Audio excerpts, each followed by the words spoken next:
혈관성 치매를 또 궁금해 하시는데요. 혈관성 치매는 뭐냐? 쉬워요. 뇌에 혈관이 많은데 혈관이 막히거나 터지거나 하는 것, 그 부분이 죽어요.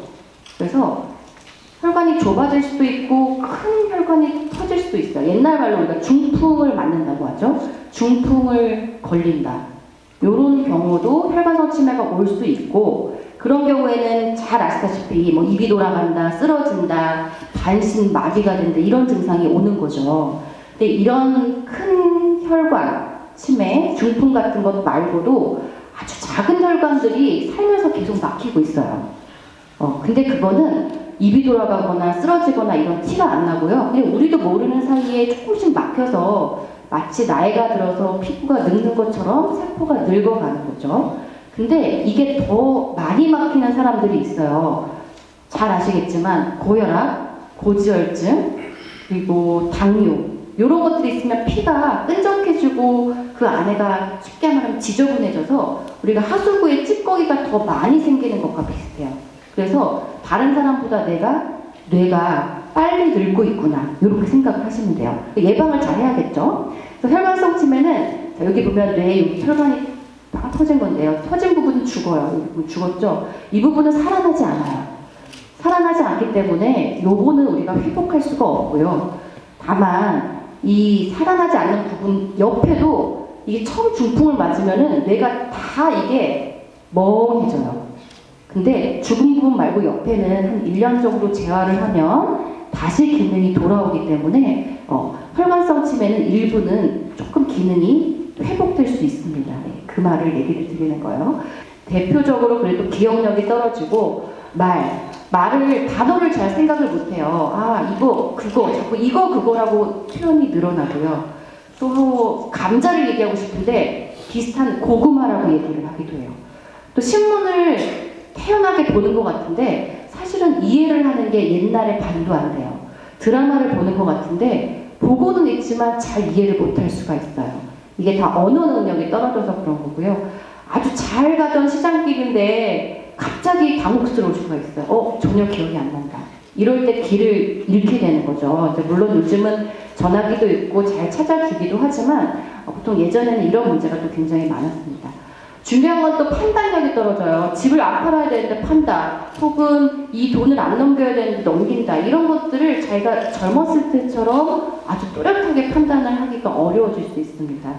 그리고 또 잘 놓치는 것 중에 하나가 성격 변화. 성격이 물론 나이가 들면 조금씩 고집이 세지거나 이런 것들은 있죠. 근데 그것 이상으로 점잖은 분이 갑자기 막 이상한 행동을 해요. 막 여자를 쫓아다니고 뭐 식탐이 없었는데 개걸스럽게 식탐이 생기고 화를 많이 안 내시던 분들이 막 버럭버럭 화를 내고 이런 것들은 특히 우리 치매 중에서 전두엽 기능이 많이 떨어졌을 때 나타나는 현상인데요. 이 성격 변화가 기억력보다 먼저 생길 수도 있어요. 네. 그래서 성격 변화도 치매가 의심할 수 있는 증상입니다. 치매지만 결국은 이제 제일 걱정하고 우리가 제일 치매에서 어려운 게 망상 환각이죠. 갑자기 없는 사람이, 돌아가신 아버지가 방에 앉아있다고 하고 어머니가 분명히 없는데 옆방에 계시다고 하고 이런 것들은 사실은 없앨 수는 없고요. 이런 것들은 약물로 조금 도움을 받으셔야 돼요. 그리고 망상이 사실 되게 많이 생기는데요. 망상은 정말 흔하게 며느리가 뭘 훔쳐갔다, 통장 훔쳐갔다, 폐물 훔쳐갔다, 이게 아주 흔하고, 그 다음 흔한 게 남자들은 부인이 밖에만 나갔다 오면 바람 피고 왔다.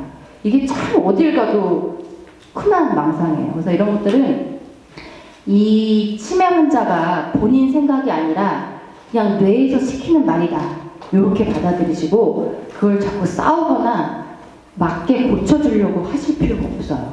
치매가 어차피 못 고치는 자꾸 약을 왜 먹으라고 해요? 라고 얘기를 하실 수 있죠. 아까 얘기한 것처럼 알츠하이머 병은 특히 다른 치매들은 고칠 수는 없어요. 네. 근데 여기 보면 건물이 이렇게 무너지고 있죠.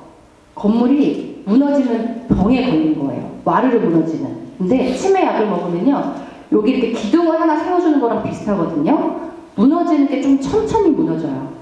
근데 이 기둥을 빼버리면 어느 순간 이게 와르르 무너지거든요. 그래서 우리가 치매 약을 낫지는 않아도 꾸준히 드시라고 얘기를 드리는 겁니다. 또 치매 환자는 자꾸 이렇게 말이 자꾸 이거저거 이렇게 할 수도 있고, 간지를 얘기한다 뭐 동그란 거 있잖아 이렇게 얘기할 수도 있고, 가위를 가지라고 이렇게 비슷한 단어로 바꿔 쓸 수도 있고 하기 때문에 이런 것들을 조금 이해를 해주는 게 필요하고, 사실은 치매 환자와 대화를 할 때는 그래서 한 번에 한 가지씩만 질문을 하고 중요한 내용은 똑바로 2번씩 얘기를 해주시는 게 좋습니다. 네. 일상생활 관리도 치매를 모신 분들이 알겠지만 좀 이제 안쓰러워지고 또 내가 하는 게 빨릴 때가 많아요. 그래서 이제 안 하게 시키는 경우가 많은데, 자기가 할 수 있는 일을 끝까지 할 수 있게 계속 도와주고 하게 해야 됩니다. 그걸 안 하면요, 뇌가 더 빨리 늙어서 옛날 말로 효자 행동을 하면은 치매가 더 빨리 생기는 거예요. 더 많이 진행이 되고. 그래서 불쌍해서 위험해 보여서 그냥 제가 해드릴게요 이렇게 하지 말고, 할 수 있는 일을 최대한 옆에서 도와주게 하면서 해주셔야지. 그리고 또 여기 오신 분들 본인도 할 수 있는 건 계속 해야지 뇌가 천천히 늙어간다는 거죠. 네.